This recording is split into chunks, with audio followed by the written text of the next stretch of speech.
Hey, it's me. And today I'm going to talk about one of my favorites, Cats Don't Dance, which is right there. It's part of a multi-pack family favorite, whatever. Very underrated movie, very underappreciated. It's really, really a good one. I'm excited to talk about it. Oh, TW! It kind of surprised me. I didn't expect you to just appear like that. Just because you're a turtle doesn't mean you're slow. Okay, I'll remember. All right, so TW is one of the many supporting characters in Cats Don't Dance. Cats Don't Dance is a wonderful movie. I really, really enjoyed it. TW is a turtle. He is voiced by Don Knotts. Yes, Barney Fife himself. If they don't know who that is, they can look it up. You should know who that is. Don Knotts did a lot of stuff, not just the Andy Griffith Show. He did a lot of voice acting too. He was in Johnny Bravo, actually. He was in the Fox and the Hound sequel as the dog catcher. He did a lot of stuff for Disney. TW, the turtle, he's a little superstitious and he has his fortune cookies and he just uses those to help live his life. It's kind of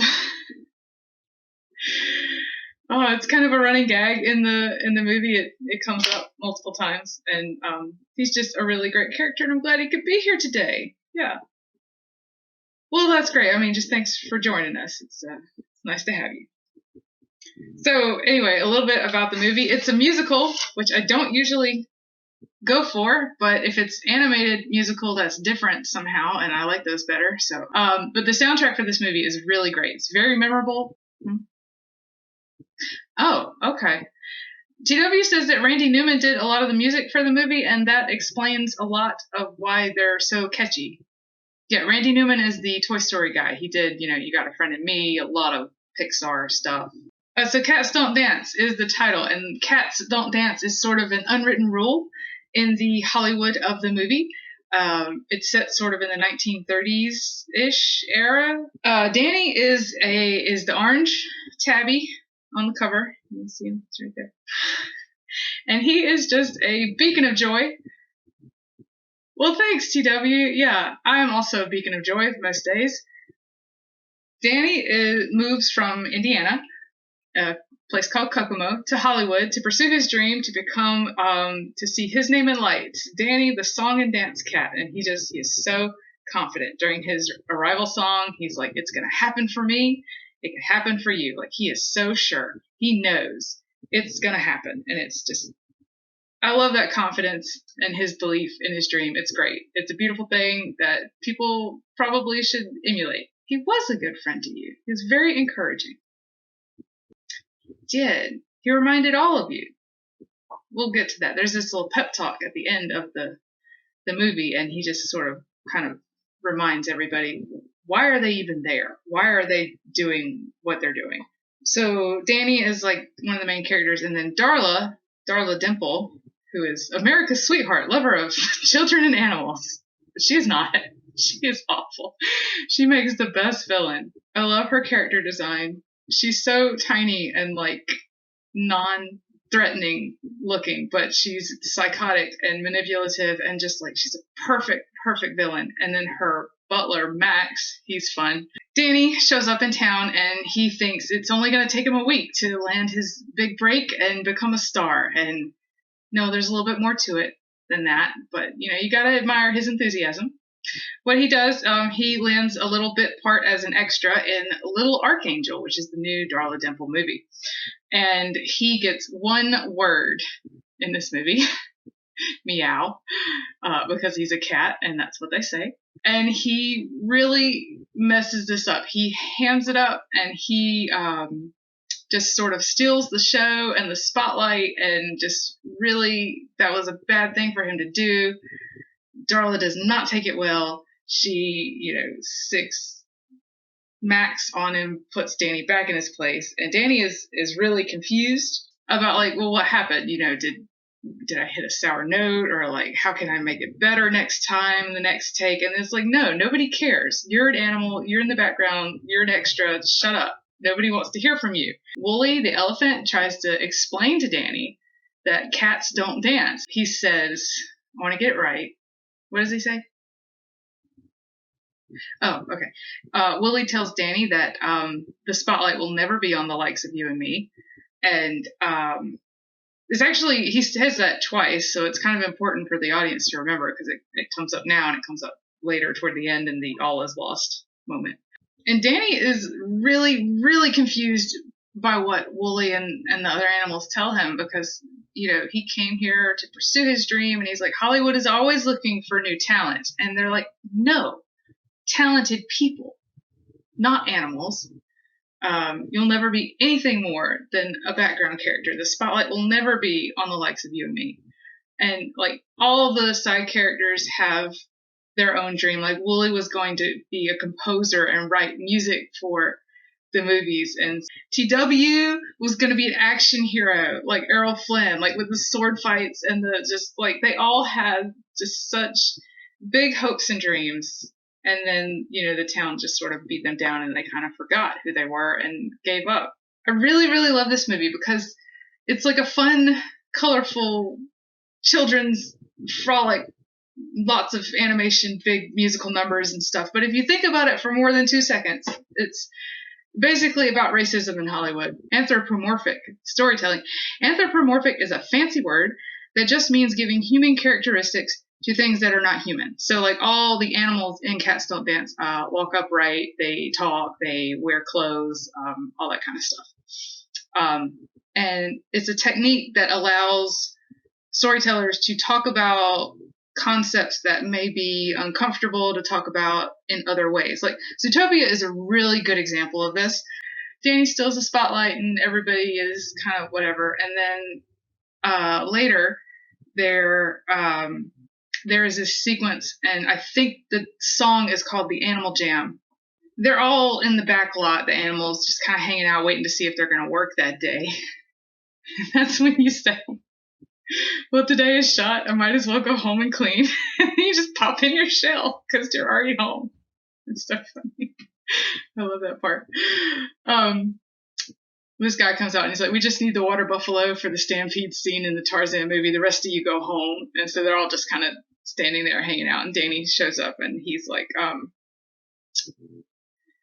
forget what he says to them, but then he starts singing and Wooly's there and has the piano and starts playing. And they're just having fun. And it starts out the scene. It's very drab and sort of colorless and still. And then as the music hits the different characters, they become more colorful and vibrant, and they start to like participate in the dancing and stuff. And it's very well done. And then Darla shows up because she is drawn by that hideous racket. Like what's going on out there? They're real noisy and stuff. And then she ends up overhearing Danny talking to Sawyer about trying to get an audition with LB Mammoth, who's the head of the studio or whatever. And Darla sees this as an opportunity to sort of get rid of her competition. I think, honestly, that she was afraid of Danny because of his talent and charisma. Yeah, everybody loves him, right? He's great. He's so positive. It's like a little beacon of joy. Basically, Darla floods one of the stages and sets up the animals to take the fall for that, get blamed for it. And so basically everybody gets fired. And Danny almost gives up and goes back home because, he's out of work now. This is the part after the stage is flooded and everybody is out of work and stuff. That's when Wooly is like, just go home. The spotlight is never going to be on the likes of you and me. Just go home. And he almost does. But then he says, no, let's just try one more time. And so he does this thing. It's great. His plan, yes, TW, it was a brilliant plan, and I love the way he does it. So what he does is he sneaks in to one of the offices, and he gets all of his friends, TW and Cranston and Wooly and all the rest of them. He gets their names on the invitation for the premiere of Little Archangel. And nobody questions it because they were all extras in that movie. So, yes, they would go to the premiere of the movie that they were in. Nobody questions it, so it's great. They all show up. Right before the big finale, there's this riveting action scene between Max and Danny. That was fun to watch. The movie's over and they're backstage, and his friends are real concerned, and they're like, we're not going to do this. We don't want to be part of it. What did you do? Why are we here? They don't want to see us perform. and they're all about to walk out on him. And he says, and this is something that I thought was really profound. I remember this line from when I first saw the movie years and years ago, and it kind of stuck with me. And every time I've seen it since, it's still very impactful what he says. He says to his friends, if you're willing to accept what they think of you, then you can leave. Like, if you don't even want to try to do this thing that you want to do because somebody else told you you couldn't, well, just go, give up, and be done. And then they all kind of have second thoughts. It was like, well, we're still here. Let's give it a shot. So they do. And it's great. And Danny, it's so cool the way he does this. He gives Darla all the credit. He says that Darla Dimple, America's sweetheart, lover of children and animals, has arranged a special performance with an all-animal cast. And the audience is like, what?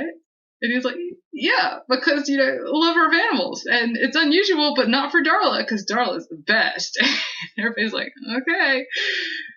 And then they have this big finale performance, musical montage thing. It's great. It's very well done. Toward the end, there's a live mic, and Darla isn't aware. And she says, I should have drowned you all when I flooded the stage. And so the truth comes out, and basically everything gets reversed. Danny and Sawyer and all the rest of them get their big break, and Darla ends up like not a star anymore. It was a little poetic justice. It was, yeah. So during the pep talk thing, it's TW reminds me that he had the fortune cookies out again, and he was reading the different things, and one of them said, well, they can smash your cookie, but they can never take your fortune. Like, they can say mean things, but that doesn't make them true or whatever. It's a fun scene. Very, very end, there's like this montage of the different movie posters that they all starred in, and they're all Warner Brothers movies. Like TW, he was in Teenage Mutant Ninja Turtles, and he was Superman. Super Turtle, sorry. And then there was Tilly is the hippo, and she was in Free Tilly, and it's great. There's a whole bunch of them. They're all puns, and it was just really fun. So TW, I know I didn't let you talk very much, but tell me, how would you rate this? 10 out of 10. Okay, I'm gonna have to agree. I think that was, yes, very reasonable. No bonus points. Now it is time for everybody's favorite segment, Ask Jacob. If you have a question for Jacob, if you want him to solve your personal problems or the world's problems, or you just want to take a survey, send me the question. Today's question, Jacob, what is the best animal? The fox song. Play it again. We listen to What Does the Fox Say on loop 24/7, 365, even on Christmas. And if you don't know what the fox says, God bless you. You are so privileged. Today, Jacob thinks that the fox is the best animal. So that's what we're going to go with. That's what he said. Well, anyway, that's about all the time we have for today. Thank you, TW, for joining us. Yeah, I did enjoy it. Next month, tune in for Secondhand Lions. That is a great movie starring Michael Caine and Robert Duvall. TW wants to check his fortune before we go. It says, may the force be with you.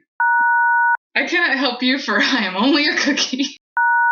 Like, share, and subscribe.